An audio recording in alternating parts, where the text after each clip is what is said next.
Section 1. Title and scope of the decree. This decree shall be known as a Probation Law of 1976. It shall apply to all offenders except those entitled to the benefits of the under provision of Presidential Decree number 603 and similar laws. Section 2. Purpose. This decree shall be interpreted so as to promote the correction and rehabilitation of an offender by providing him with individualized treatment, provide an opportunity for the reformation of penitent offender, which might be less probable if you were to serve to prison sentences, and prevent the commission of offenses. Section 3. Meaning of terms. As used as in decree, the following shall, unless the context otherwise requires, be construed thus. Probation is the disposition under which a defendant, after conviction and sentence, is released subject to condition imposed by the court and to the supervision of a probation officer. Probationer means a person placed on probation. Probation officers means one who was investigated for the court of referral for probation and supervises of probationer or both. Section 4. Grant of probation. Subject of the provision of this decree, the court may, after he shall convicted and sentence of the defendant, and upon application any time of said defendant, suspend the execution of said sentence and place the defendant in such period and upon such term and condition as if made them best. Section 5. Post-sentence investigation. No person shall be placed on probation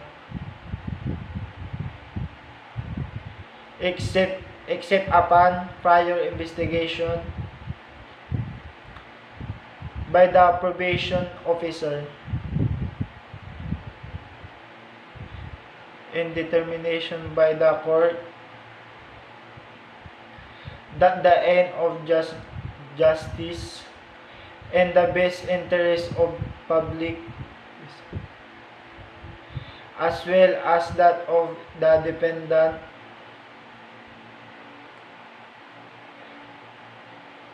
dependent will be reserved thereby.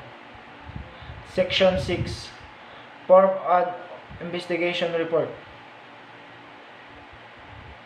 Then the investigation report to be submitted by the probation officer under section 5 year of shall be no,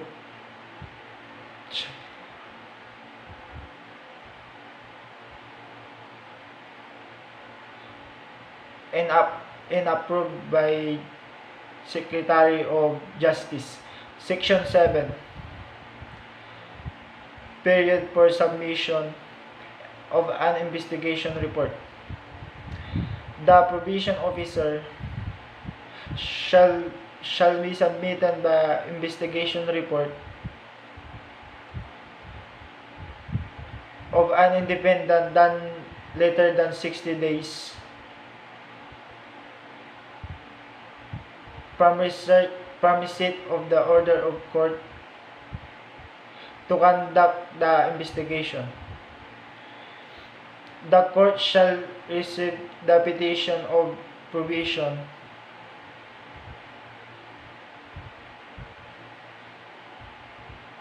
that later than 5 days after receipt of the report. Section 8. Criteria for placing an offender on probation. In determining whether of place of this operation, the court shall be considered all information relative to the character,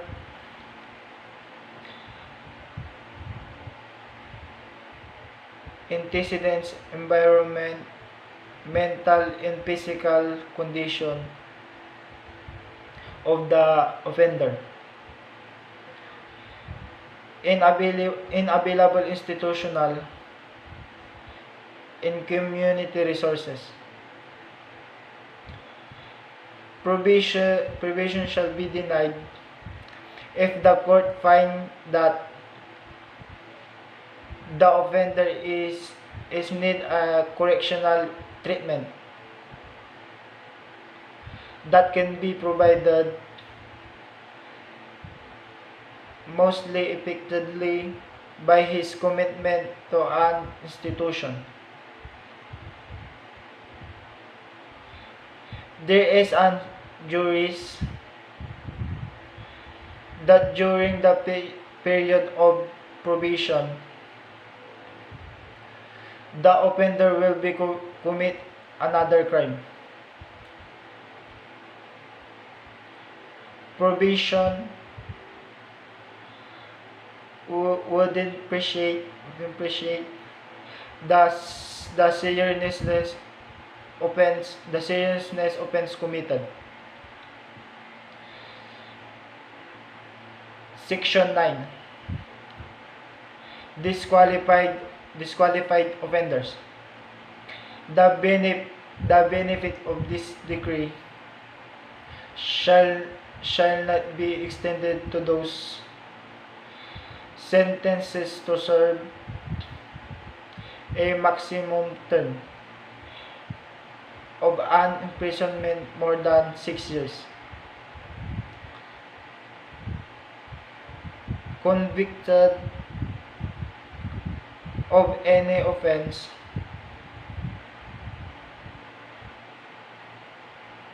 against security of the state,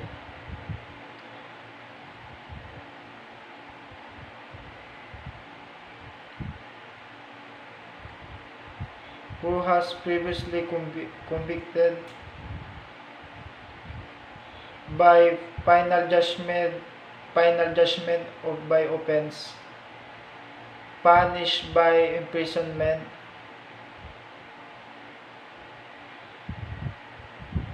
of not less than 1 month and 1 day, and or a fine of not less than 200 pesos, who have been once a probation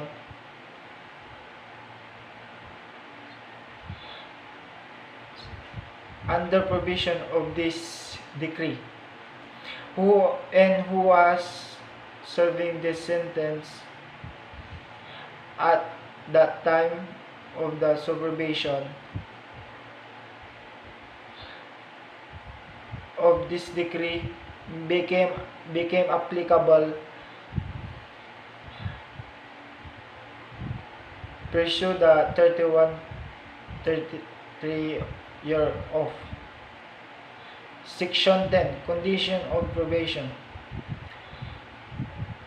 Every probation order issued by the court shall be contain conditions requiring the probationer shall present himself to the probation officer designated to undertake the supervision at such place as may be specified in the order within 72 hours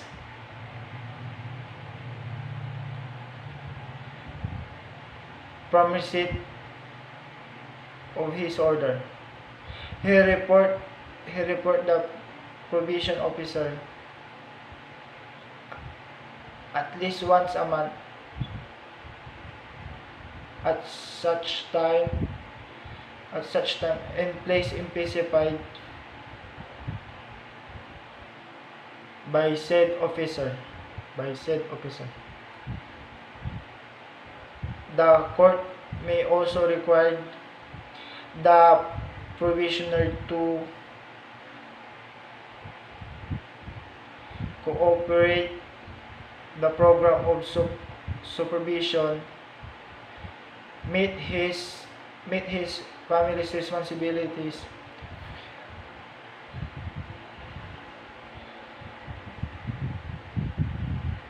devote himself to specific employment, and not to change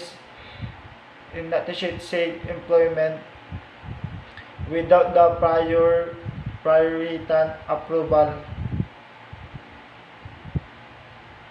of the probation officer. Undergo medical, psychological, or psychiatric examination and treatment and enter remain in specified institution when required that purpose.